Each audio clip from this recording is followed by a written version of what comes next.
Salut tout le monde.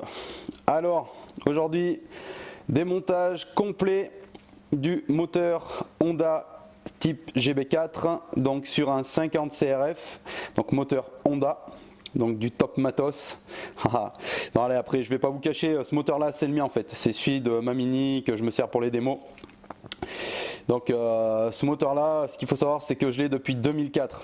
Donc jusqu'à maintenant, en 2016, il a bien fait son boulot, quoi. Le bas moteur, il a jamais été ouvert une seule fois, jamais, jamais.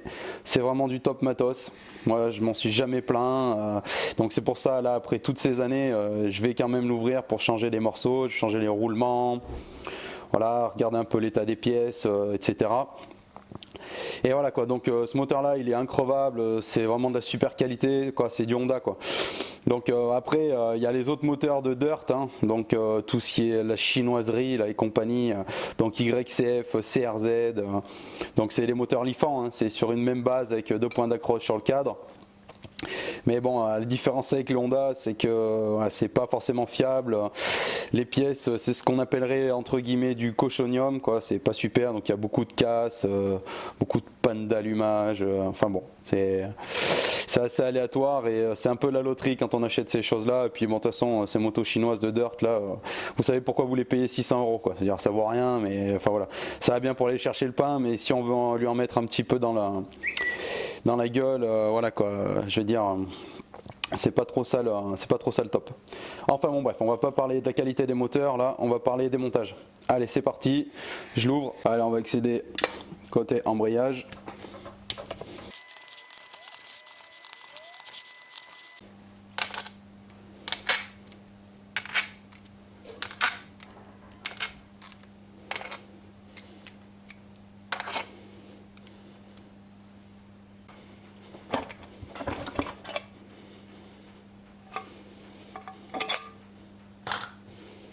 Voilà.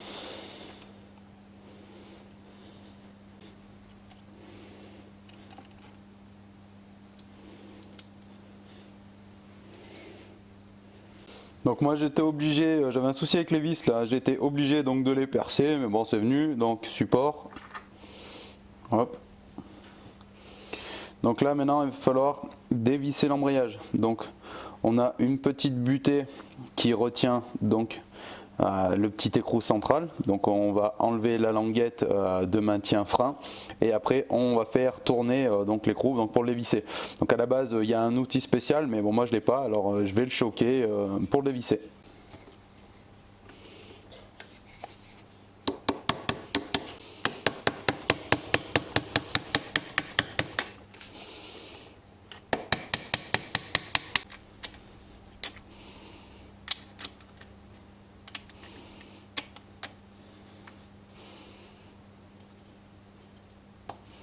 On enlève l'embrayage. Voilà. Pignon. Alors attention, dans le pignon, il y a aussi une entretoise. Voilà, faut pas l'oublier.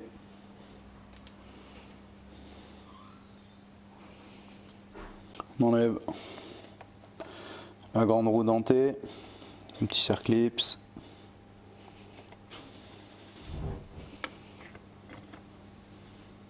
Entretoise, allumage,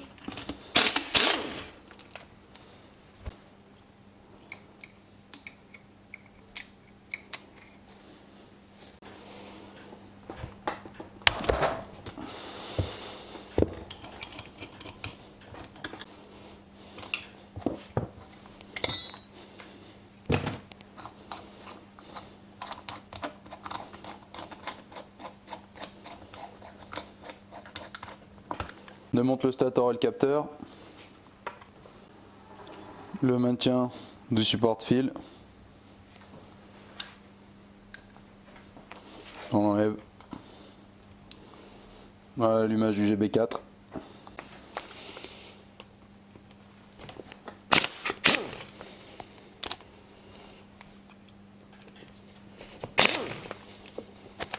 Là ce que j'ai fait, j'ai mis les deux vis donc de la platine et je vais faire un peu comme si on avait un arrache, quoi. Je vais pousser avec les mains et tout et puis ça devrait venir. Voilà. Donc alors Pourquoi c'est un petit peu pénible à venir? C'est parce qu'il y a un grand joint torique, donc comme ceci, qui a tout le tour de la platine stator. Donc il y a le joint speed vilebrequin qui se trouve dans cette platine.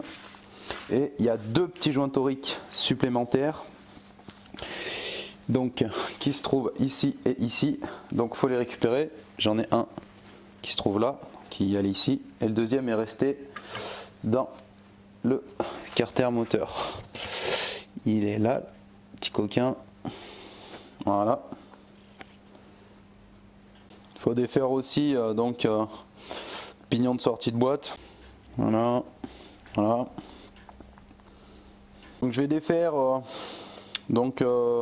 l'axe du tendeur de chaîne de distribution. Donc il faut faire attention, derrière l'écrou il va y avoir le ressort et après l'axe. Donc c'est un grand ressort qui vient, voilà, l'axe. Tac. Donc voilà, le tendeur et la roulette de chaîne est libre, donc ce sera beaucoup plus facile avec la chaîne détendue pour pouvoir défaire l'ensemble de la distribution. Allez, on va déposer le haut moteur. Allez, on va déposer le haut moteur. Faut faire attention, donc sur les 4 rondelles de culasse, il y en a une qui est cuivrée. C'est celle qui est en bas à gauche. Voilà, on enlève la culasse.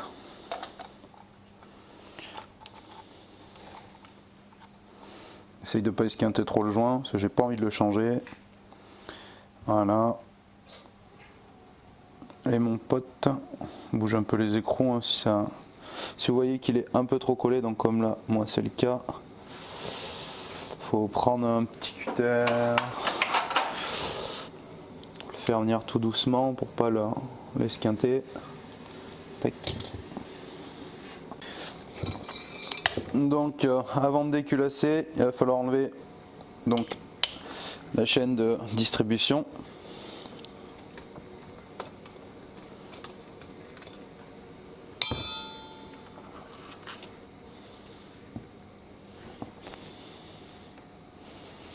Donc si des fois il vient pas, comme moi c'est le cas, tapote au maillet.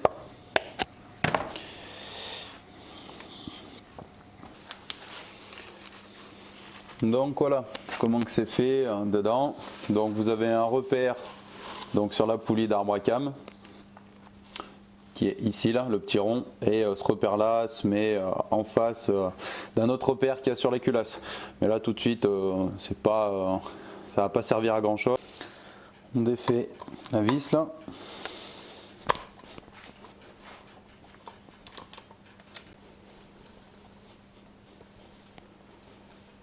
Donc pour la faire sauter, on appuie avec son pouce, elle va venir toute seule, voilà, pardon.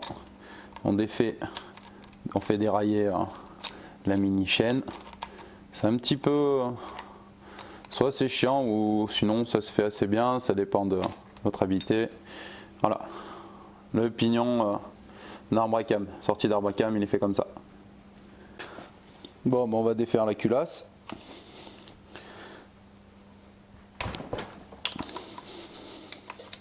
On enlève la chaîne de distri de la culasse pour pouvoir la faire glisser.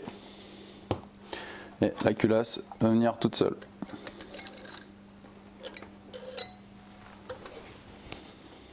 Une autre vis de 6 qui relie le cylindre au bas moteur. Joint de culasse. Faire attention au joint d'huile. Voilà, on va déposer le cylindre, donc on fait déjà un essai voir si c'est pas trop collé. Tapote, non, bon mais là je vais mettre un petit coup de maillet pour le faire venir. On dépose le cylindre. Donc on enlève cette roulette de chaîne, c'est la roulette de chaîne qui se trouve dans le cylindre. Maintenant on peut enlever la chaîne de distribution. Là voilà. On enlève le piston.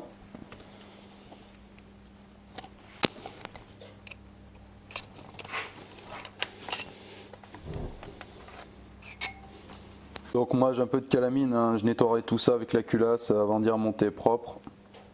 On va démonter la pompe à huile.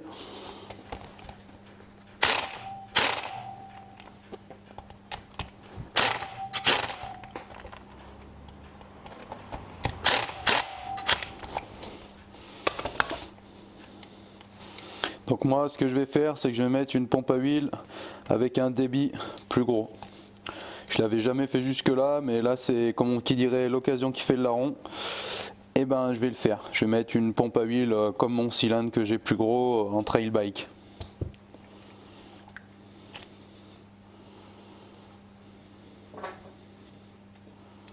Donc aussi dans la pompe à huile, il y a un centreur d'axe, hein, très important, faut pas l'oublier, à l'enlever.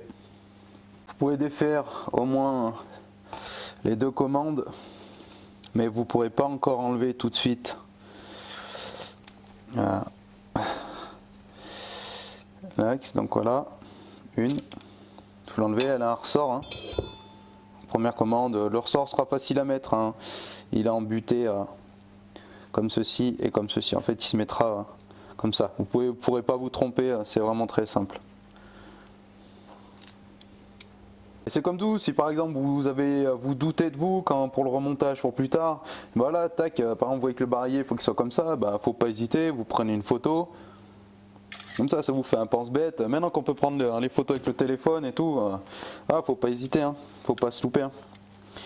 Donc tac. Donc moi j'ai un petit problème, c'est que j'ai mon arbre de sélection qui est un peu tordu. Donc je vais essayer de le faire sortir, mais c'est pas dit qu'il vienne parce qu'il est vraiment tordu. Je veux pas esquinter mon carter. Donc si vraiment il vient pas, hein, je le couperai à la meule et je changerai pour en mettre un autre un peu plus tard. Hein. Et ouais, il est vraiment tordu, donc je vais pas insister. Je vais pas insister du tout et je le couperai. Donc voilà, hein, j'ai retiré l'arbre de sélection, donc j'étais obligé de le couper hein, parce que bon il était tordu, du coup pour l'enlever bah, c'était pas possible. Donc voilà, de toute façon vu que j'allais le changer, de le sacrifier, c'était pas grave. Donc bah je démonte, voilà, je garde que la commande de sélection, je mets de côté, ça commence à être un peu le foutoir. Allez, on compte sauter le petit cache en plastique. Donc on va avoir accès à une vis là. Il va falloir la défaire. La vis du barillet. Une rondelle. On va défaire la commande du barillet. Allez, on défait ce qui reste du barillet. Support platine. Les pions.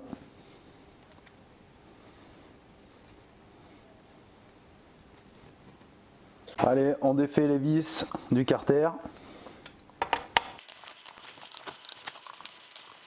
Donc 7 vis, 6 identiques et une un peu moins longue. Les 6 identiques là, celle qui est un peu moins longue, c'est celle qui a au-dessus du pignon de sortie de boîte. Donc j'ai plus besoin de vous présenter l'outil Tusk, hein, fxmotors.fr pour l'avoir. La dynamite, avec ça, on défait tout ce qu'on veut, c'est vraiment le top.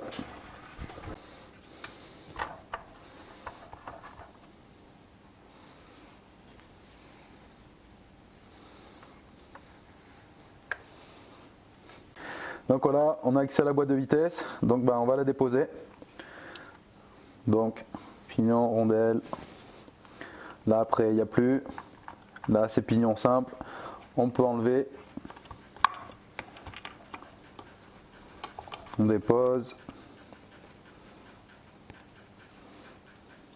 voilà la boîte comme ça, on regarde pour les rondelles, hein. Ici elle bloque, ici il n'y a pas, c'est emporté direct.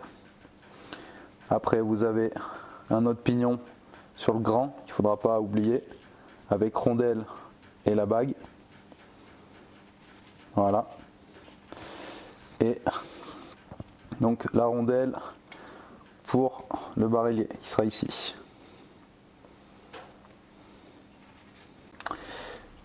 Donc, hop, l'arbre avec lui. Et avec lui, rondelle et les deux fourchettes. Bon, mon diagnostic que j'avais il n'est pas si bête que ça, parce que c'est exactement donc, ce que j'avais pensé. Donc voilà, une fourchette normalement, elle est faite comme ça, bien arrondie. Et sur ma deuxième fourchette, et ben l'arrondi, le morceau que je suspectais tout au début, et ben le morceau il est là et c'est bien le bout de la fourchette. Voilà, je m'étais pas trompé. Donc pour pouvoir déposer la fourchette, donc vous avez déjà un tout petit clips qui est ici, qu'il faut faire sauter là. Il y en a un pour la fourchette ici et pour la deuxième ici. Donc faites attention, si vous le faites sauter, il s'en va direct. Hein. Moi là je l'ai fait sauter, je l'ai retrouvé, j'ai eu de la chance. Je vous parle franchement, je me suis fait surprendre. J'avais oublié qu'il était aussi violent quoi. Donc voilà, faire très attention à celui-là. Là. Et donc pour enlever la fourchette, donc vous avez un axe. Et donc cet axe, il va falloir l'enlever. Donc avec l'aimant, vous le tirez, le voilà. Donc l'arrondi est pris dans le clips. Et la fourchette vient après d'elle-même. Voilà, elle coulisse dans le logement qui se trouve ici, cette gorge. Yep, donc il y a une étape que j'ai pas mise hein, parce que dans tous mes tutos je la mets. Donc pour le changement des roulements de vilebrequin, hein, donc j'ai mis les roulements donc à la presse sur le vilebrequin, chauffé mon carter, le vilebrequin avec les roulements au froid, ça rentre tout seul. Et après je chaufferai tout à l'heure un petit peu pour refermer le tout. Voilà pour Vilo, ça c'est fait. Maintenant on va attaquer la boîte de vitesse. Donc voilà, ça y est. Donc j'ai ma fourchette, j'ai reçu. Donc elle, poubelle. Allez, on la repose, c'est parti. Donc on peut pas se tromper pour le sens, hein. Carré contre carré, ça ira pas, hein. Voilà, ça sera carré extérieur, carré extérieur. Donc l'axe, il y a la gorge, il faut mettre la gorge en l'air. On cherche l'ergot, on fait un contrôle que ça coulisse bien. Voilà, le long du barillet, c'est bon. Le clips, il a un sens. Faut mettre. Donc en fait, comme modèle, hein, vous avez la similitude hein, de l'autre côté. Hein. Donc il va falloir faire donc le côté droit, donc dans le trou de l'axe pour qu'il va dans la rainure. Et l'arrondi sera entre les deux trous là. Donc il faut qu'on fasse pareil. Donc voilà, hein, faut bien le présenter bien droit, sinon vous allez galérer. Moi, il m'a bien fait pinailler tout à l'heure. Là, c'est bon, il s'est mis nickel. Donc on recontrôle, hein, voir si ça fonctionne bien. Voilà, pas mal. Donc fourchette remise. Donc maintenant après on va passer à la boîte de vitesse. Donc on se souvient, on avait une rondelle pour l'arbre.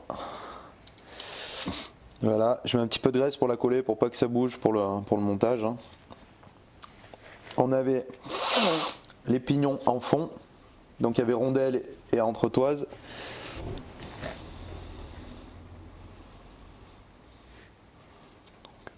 La rondelle, le pignon et entretoise. Voilà. Donc pour vous savoir, hein, pour vous guider, hein, si des fois vous avez un doute, parce qu'il y a un plat et un plat ici et là un ergot où ça fait une rainure tout le tour. Donc le plat est contre la rondelle. Ça va de la logique parce que c'est une portée. Parce qu'après vous aurez le donc là, la rondelle qui est ici, comme ça, là, de frein, là, qui viendra embuter directement dessus. Donc en fait, ça fera comme ça. Voilà. Hop. Donc on positionne tout ça. Fait en sorte d'être à peu près en face pour pas trop que les axes des arbres vous ennuient. Allez, on enchaîne, on remonte la boîte.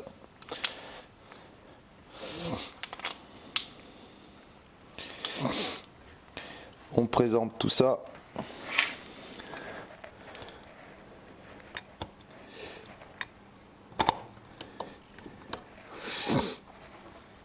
Allez, pensez bien à la graisse parce que la fameuse rondelle est un peu pénible.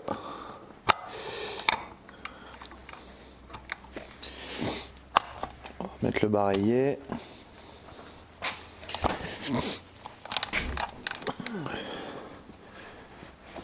Là on est bien.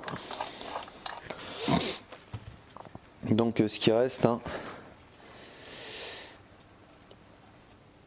rondelle, le pignon et la rondelle. Voilà, on contrôle, on a contrôlé la boîte, hein, que le barillet tourne bien, que les rapports passent, hein.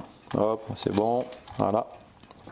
Donc c'est bientôt en appui, on a les pions de centrage, le plan de joint de fait, maintenant on va pouvoir remonter le joint de carter. Donc voilà, joint de carter, donc voilà, moi je graisse toujours mes joints de carter et tout. Hop, on va le couper, hop. Je graisse toujours mes joints de carter pour si des fois il y a besoin de redéposer le joint, et ben il colle pas après le carter moteur, c'est plus facile et tout. Donc voilà.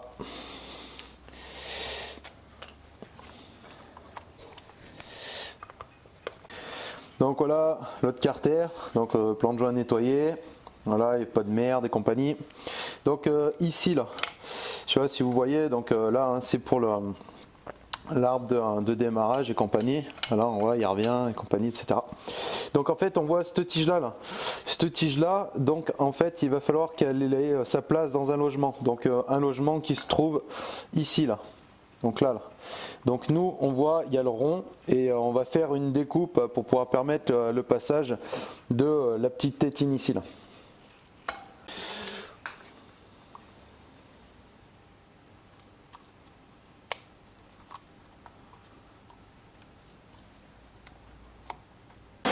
Donc comme d'hab, on chauffe un peu. Voilà, on a chauffé. Donc on va remettre tout ça en place. On fait attention à la petite tétine, comme je disais, pour l'axe de sélecteur. Comme ça, comme ça. Normalement, on est pas mal. Faites un contrôle, hein. On a bien le tourne, on est bien. Allez, on remonte, on se rappelle les 7 vis identiques, sauf celle, j'avais dit, qui avait le pignon de sortie de boîte.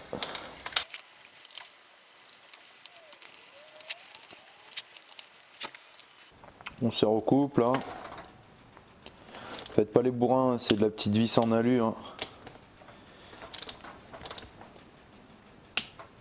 Donc une fois refermé, hein, on s'assure que c'est bien centré.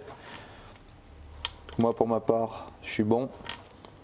Donc aussi, vu que j'ai expliqué tout en début de tuto que j'allais mettre une pompe à huile plus grosse, donc ici il y a le trou de graissage, donc la pompe à huile envoie l'huile par là et la fait remonter ici. Donc le trou je l'ai repercé un peu plus gros, donc il a fallu défaire un goujon et repercer avec un foret de 2,5. On remet la vis qui tient le barillet de sélection.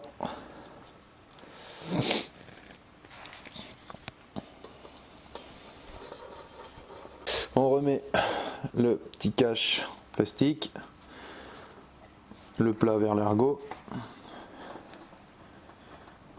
Donc voilà au niveau des pompes à huile, donc la pompe à huile d'origine, j'espère qu'on voit, elle n'est pas super haute, c'est pour petit débit, et la pompe à huile trail bike, elle est beaucoup plus grosse, donc je vais vous faire voir. Voilà, je pense qu'on voit, on doit voir relativement bien là, la différence de hauteur. Il faut se concentrer sur les petites vis cruciformes qui sont en triangle. On voit bien que la hauteur elle est moins prononcée à gauche qu'à droite. Voilà. Allez, donc on remet le pion pour le centreur d'axe, donc de distribution derrière de la poulie, car c'est elle qui fait prendre les tours à la pompe à huile. Donc le petit joint, donc le joint pareil, hein, comme tout, petite lubrification s'impose. Donc on regarde comment est mise, donc l'axe, on voit qu'il est un peu sur l'horizontale, donc pour que je ne sois pas trop ennuyé, je vais le mettre sur l'horizontale et ça devrait le faire, je pense. Ça le fait. On récupère les 3 autres vis. Hop, on resserre, pas trop les brutes, hein.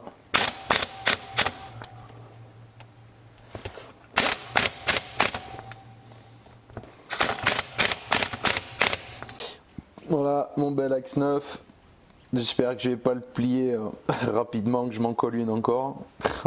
On verra bien. Hop, on le remet dans la commande. On descend les ressorts. Contrôle que là le ressort marche bien. Donc ça, on va y mettre de côté 2 secondes et on va s'occuper du barillet. Donc j'ai récupéré les pions neufs.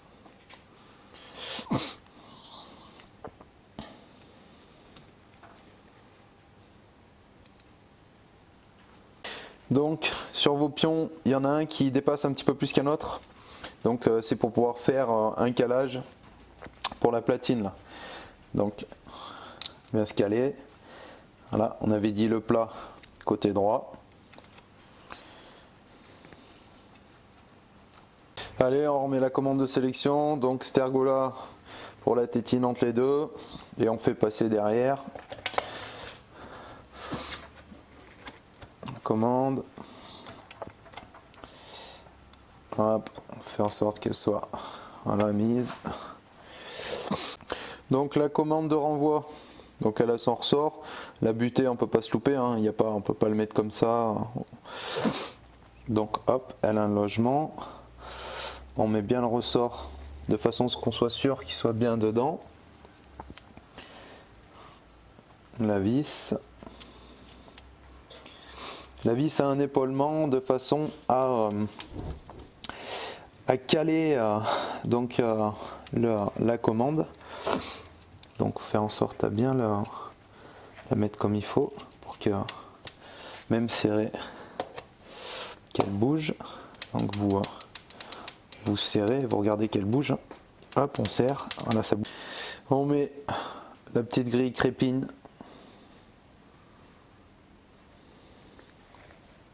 Allez, donc l'entretoise. On va remettre la roue dentée.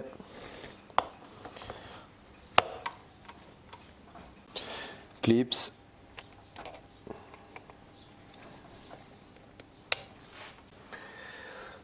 Pignon. Avec l'entretoise, hein, n'oublie pas. Entretoise, pignon. L'embrayage.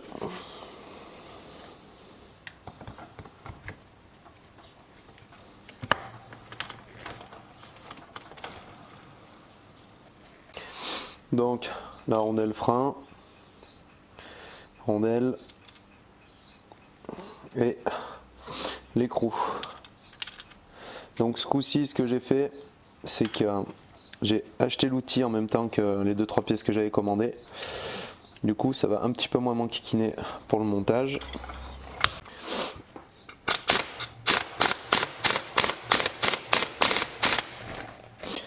On replie une des rondelles pour freiner l'écrou. Voilà. La platine. Les vis de plateau presseur.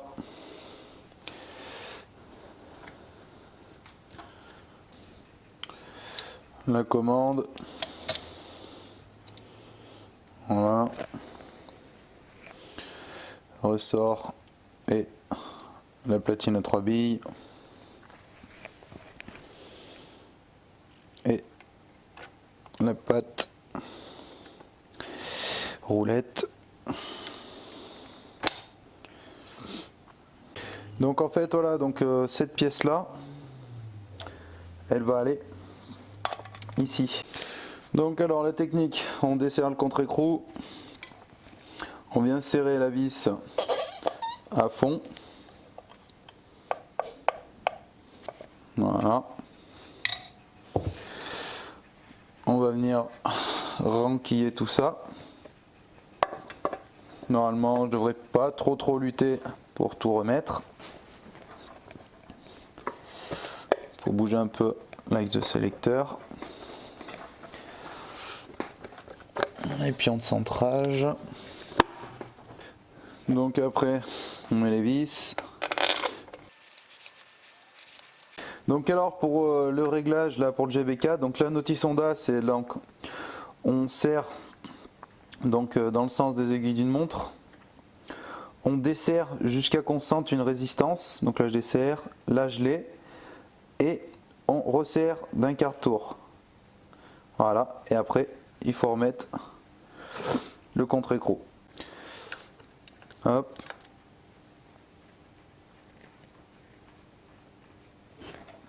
Donc on va faire vite fait un essai donc avec le kick juste pour voir si la bielle tourne bien comme il faut. Donc là on est bien.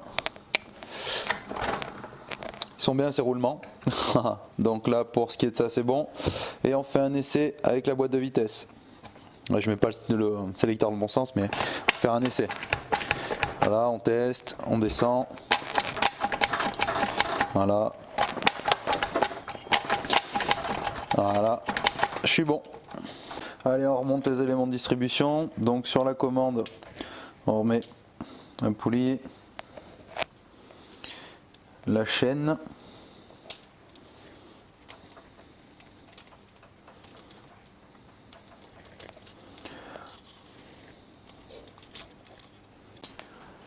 bon, on va remonter l'axe pour tendre la commande de tension de distribution. Donc il y a un embout qui est un peu caoutchouteux, donc assez souple pour appuyer, on vous le voit à la trace, puis c'est logique, et un creux donc, qui est prévu pour loger le ressort. Le ressort il a deux sens, donc ça sera le sens creux, c'est logique, parce que si vous faites comme ça, ça ira pas. Là il a un, comment dire, un petit cylindre donc, qui se loge donc, exactement pour l'axe. Et ben c'est parti, on met tout ça.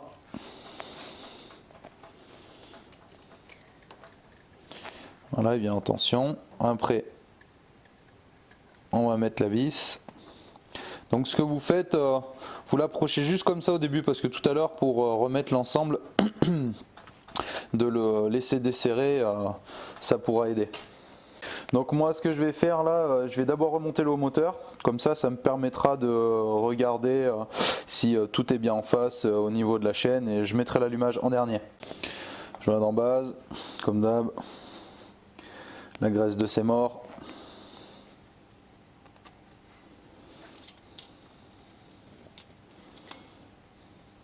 Bon, le piston il est plein de calamine là, je vais le nettoyer un peu. Mate la magie mon pote. Tadam! Bon alors, pour savoir le sens du piston, ici vous avez marqué in. Donc in ça veut dire à l'intérieur, donc c'est côté admission. Donc c'est côté admission, ça viendra de ce côté.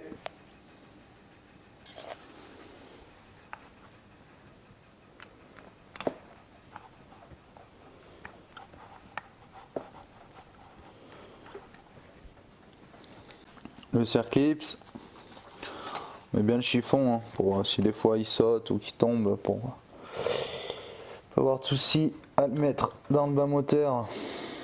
Et bon allez, on va remonter le cylindre, mais il y a toujours un mais. Avant de monter le cylindre, on va faire vite fait le tierçage de la segmentation. Donc elle se fait à 120 degrés tous l'un de l'autre. Donc le racleur il est ici. Le deuxième je vais le mettre à 120 là. Et l'autre à 120 ici. Voilà. Allez. N'oublie pas de faire passer aussi. On contrôle hein, qu'il y a les pions de centrage. Il y en a un de chaque côté, côté distri.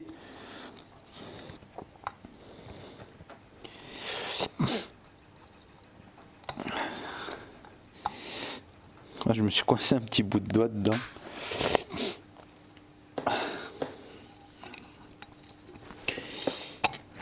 On y est presque.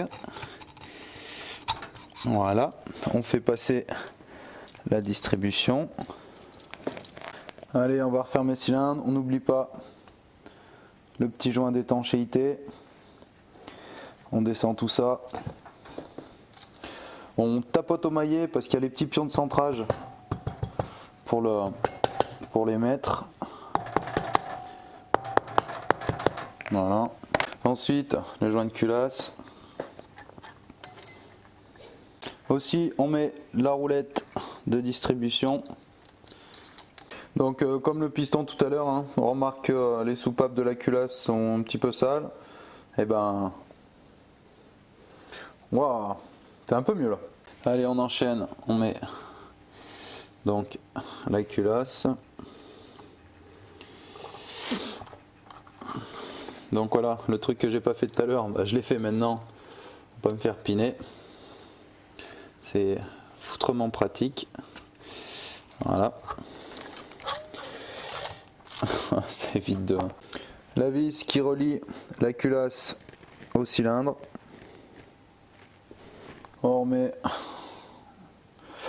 le couvre-culasse.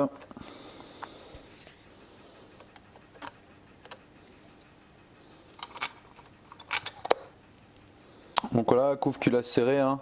On aura bien serré en croix. 1, 2, 3, 4.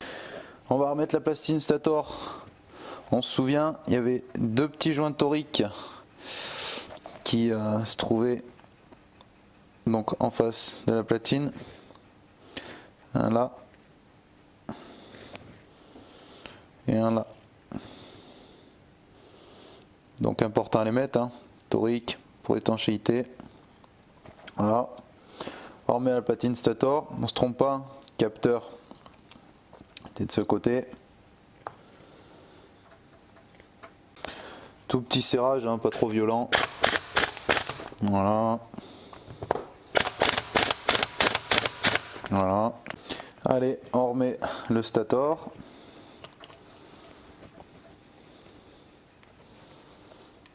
On remet le capteur. Donc la petite patte de maintien du câble. Et de petites vis. On replace le support caoutchouc. Il y avait, rappelez-vous, une petite patte encore pour le maintien du fil. On ne peut pas se tromper pour la patte, hein. C'est uniquement dans un seul sens. On va pouvoir repositionner le rotor.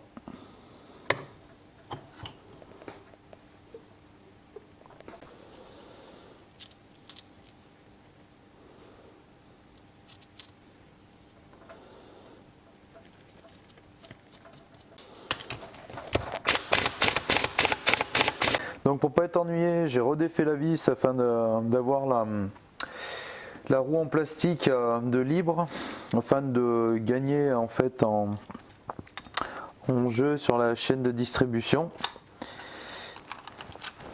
J'aurais pas trop galéré normalement. Il y a un temps j'avais bien chopé le coup de main. Et ben là je l'ai bien perdu. Voilà, tac.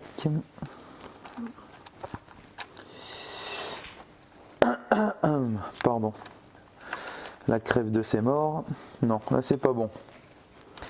Donc faut lui refaire faire un tour. Je suis pas tout à fait en face du repère. Voilà, non, j'y suis pas. Donc un tour. Voilà, comme ça. Et là, qu'est-ce que ça dit?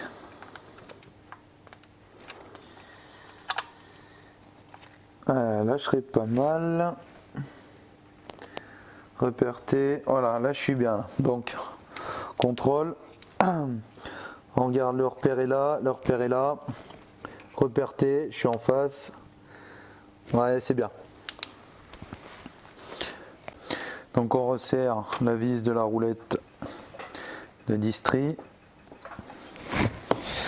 On serre les vis de la poulie de distribution.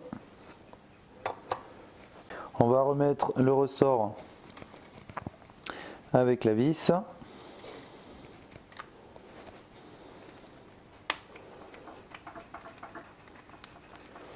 On fait un contrôle à vide pour voir si on ne s'est pas trompé, hein, qu'on ne fasse pas toucher les pistons avec les soupapes. Bon, bah nous on est bien calé, donc dans la théorie on ne doit pas toucher, et dans la pratique on ne touche pas. On peut continuer. Allez, on remet le cache Couvre distribution.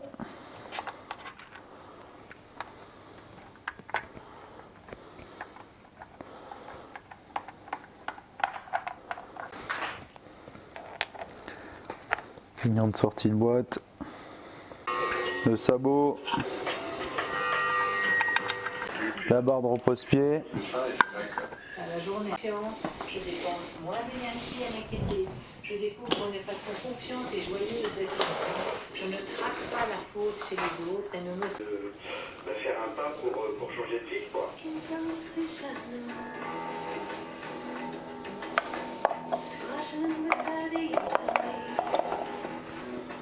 Voici dans le métro bruxellois, dans le quartier des institutions européennes. Ces filles reviennent dans le jardin, la fille a accepté et surtout est effrayée à l'idée de quitter sa... Yep, voilà, brûle remontée, hein. C'est ainsi que Domatia 600 ml d'huile. dit le mauvais goût. Et ben allez, on va voir, hein.